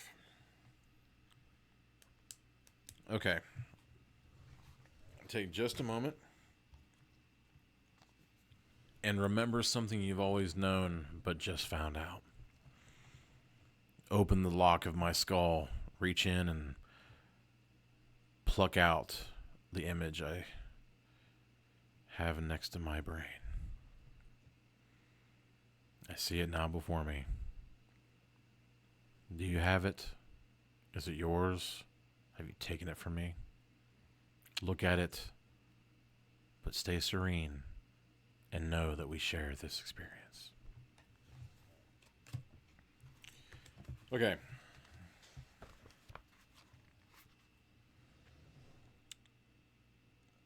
What the? Mountain Sea. Star for Mel. Okay, looks like we are hiding in a grave with Rachel. Turn to page 6. Wavy limes for Emily.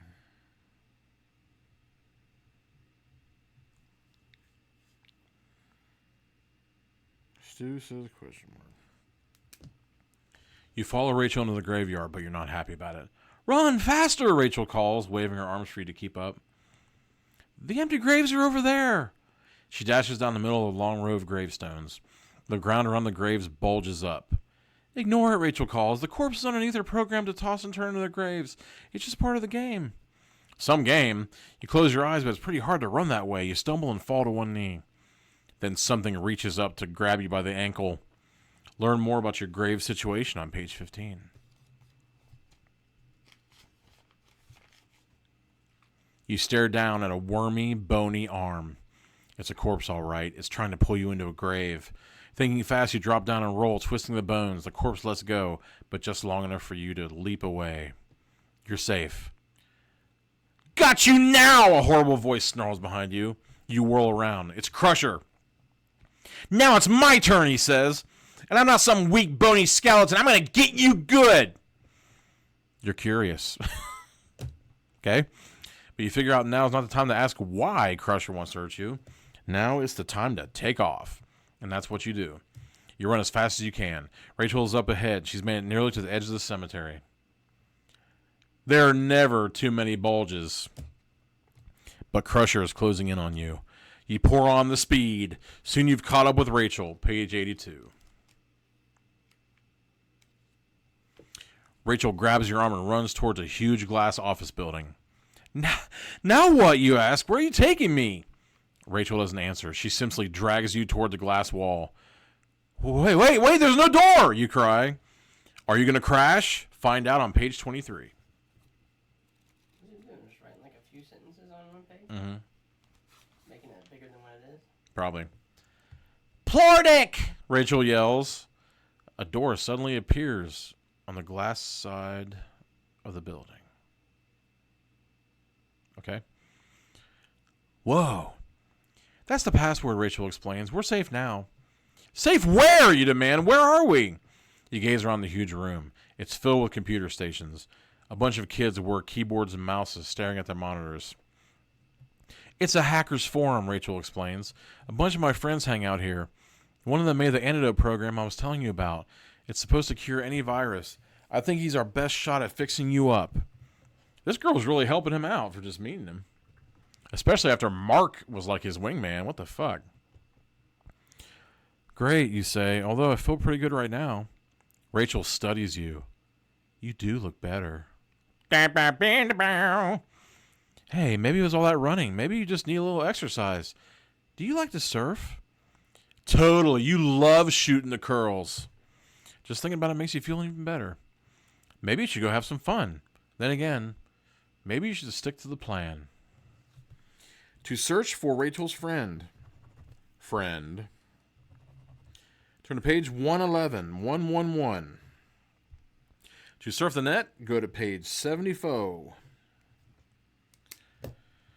Are we surfing the net or are we searching for Rachel's friend?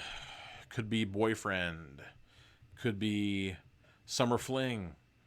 Could be one of those dirty dancing situations where she went to some abandoned lodge with her father and mother and really weird older sister, and she fell in love with this gigantic, sweaty, hunky dance instructor. And it turns out he was a hacker, too. Could be something like that. Melanie, 111. Josh, the mighty DeForge, Thurfineth. Stu Brown, 74.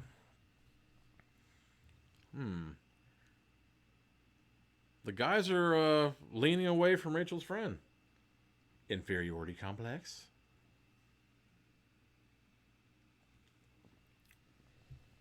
Just for the taste of it. Or whatever it is. I don't even know what... what is the current tagline for that?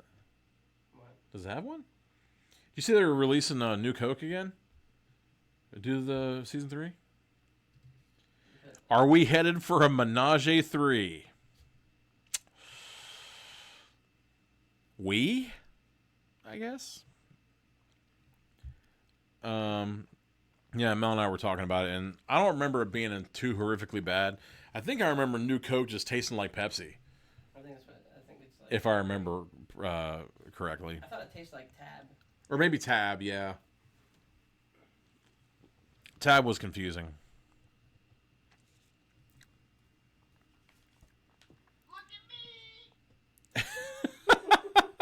I am loving Meeseeks for that, man. Thank you so much. Okay. What do we got? Okay. I need to scroll up. It's looking... No, I don't think I have any more than this. I'm going to say it again. To search for Rachel's friend, turn to page 111. To surf the net, turn to page 74. And...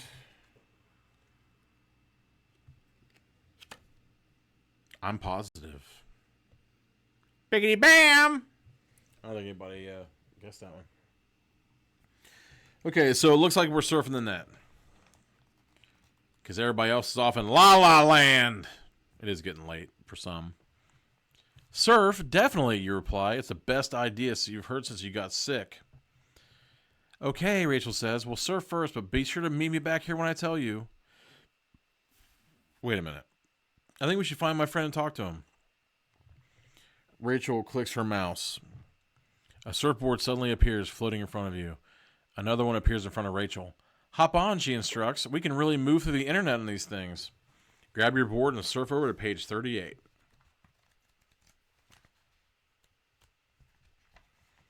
Wow. You jump on the surfboard. Within seconds, you're zooming over waves of computer information, on crests of websites, and on a sea of programs of databases and files. It's weird. In your mind, you know this is only a visual trick, but you're really standing in the peach pit. But you don't care about what's real. You love it. The images are so real, you totally forget about being sick. You cut sideways to catch a wave to another website.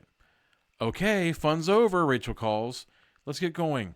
In a minute, you call back. Oh, this is going to be bad. I can tell. In a minute, you call back to her. I just want to catch this next wave.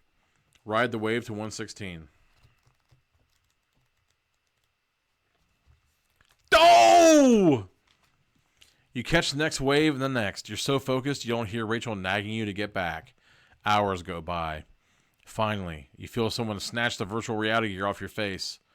Hey, who did that? You stare blankly at a tall, red-headed girl. Who are you, anyway? Oh, brother. Oh, brother. A wavy-haired kid standing next to the girl moans out loud. Total lobotomy. Yep, the girl agrees, shaking her head. No brains left at all. The boy leads you home. He introduces you to some people he calls your parents. He tells them a long, confusing story about spider monsters and computer viruses. The parents show you to a computer station and leaves you sitting there. You stare at the monitor for days on end. You can't remember what it's for, though every now and then you get the urge to wrap it in a shimmering spider web. You loved crawling. The end. I guess we got into some hijinks. Guess just really wants you to forget about everything. Overall, that one was all show and no go, I think. I think it needs to be redone. Yeah, I think this needs to be redone. I think it needs to be... The internet was just a bunch of crap back then. Yeah, 1999 was not the right time to get onto the internet.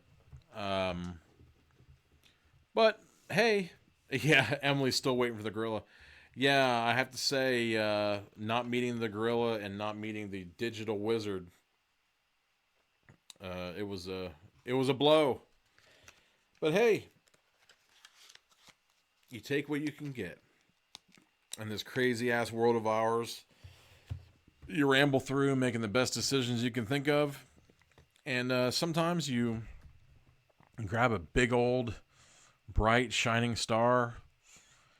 You hook your line to it and you find yourself skittering over the cosmos where dreams come true and everything you want is just there for the taking. And other times you end up in the asshole of the universe. Nothing ever works out. People shit on you day in, day out. And you have an umbilical cord of terror wrapped around your face. This happens. See you, Stu. Good luck on your submission. I think you were talking about waiting for an email and submission. Good luck for that. But then again, that family is always submitting something to somewhere. They have to be the most prolific submitters I've ever heard of. Thank you, everyone, for coming out. Everybody from Black Books, as always. Josh the Forge, Running Scared Motion Pictures, Henry Tales from the Bud, Main Squeeze, Melanie and Gerhart, my favorite of all time. Mark and Pointless Paul and Jason Noble, unbelievable, showed up. That was totally cool. And Tally Yelton from way back in the day. Jonathan and who am I forgetting? Well, I said the Black Books people. So, yeah, thanks for coming back to see me after so long away. I appreciate you guys coming around. It's a lot of fun. And, you know, for as much as we say that this is a little bit of a letdown this time, it's still fun no matter what, really. But, hey, I mean, you asked for it. This would not have been the one I picked if I was doing the poll, that's for sure. But it's not my decision. But, hey, you need to make a decision about what you're doing on the 18th, August 18th, Sunday at noon. at the New Palestine Cadet football field. Definitely be there for Juice in the Morning and Johnny Danish hashing it out on the track, 40-yard dash for all the bragging rights. Definitely be there for that. I think I don't know if I'm going to be able to miss that. There's all kinds of hijinks that are going to be there. I think there are going to be games, maybe even some live music. I'm not sure, but there's going to be all kinds of jazz going on there. And speaking of all kinds of jazz, August 23rd, Legends Bar and Venue in Cheviot, Harrison Avenue. Definitely check that out. Well, let's see here. August 23rd at 8 p.m. is going to be the second live Choose Your Own Adventure. We're making it all up. It's not even coming from a place of any kind of shame. We're going to have almost every Magic Squirrel jockey you can think of, even some from Beyond the Pale. It's going to be a blast. I'm not in the narrating chair this time. Miguel is going to be from Videotainment Network, so I want to be able to flex my muscles in the improv arena of doom. And I've been speaking to Miguel about what's going to go on for maybe the initial thoughts. And we have some things lined up that ought to be pretty fun. And there's going to be some comedy. I forgot to mention that before. There are going to be a couple comedians that go on before us, and it's just going to be a night of absolute craziness. So definitely come out to Legends Bar and Venue, August 23rd at 8 p.m. You will not regret it. Hopefully you won't forget it. I doubt that it'll ever be removed from the film of your brain. I'll let you know what I think about Layman's Flesh and I'm sorry, I forget that guy's name now. Scott Cole for the Super Ghost. I am pumped. I'm pumped for those to arrive. In fact, they may not. Who knows? They may not even arrive before my next show. But it would be great if they did. Or actually, I've got Flesh, so I can start that one, and then maybe when I'm done with that, that's when Super Ghost will come in. And who knows? They may be the topic of my next entry episode. So we shall see.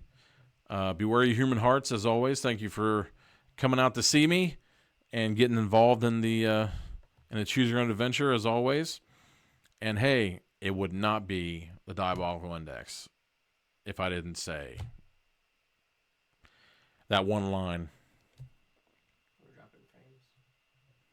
We're dropping frames. So. I think that audio is good. Oh, we're back now. Oh, okay. So, I've been meaning to come up with a new ending. Huh? Yeah, I look like I'm real tired. Let's see. I don't know. I have to think of a new one, but until I do, make sure that you always keep it squirrely. The squirrel was magic!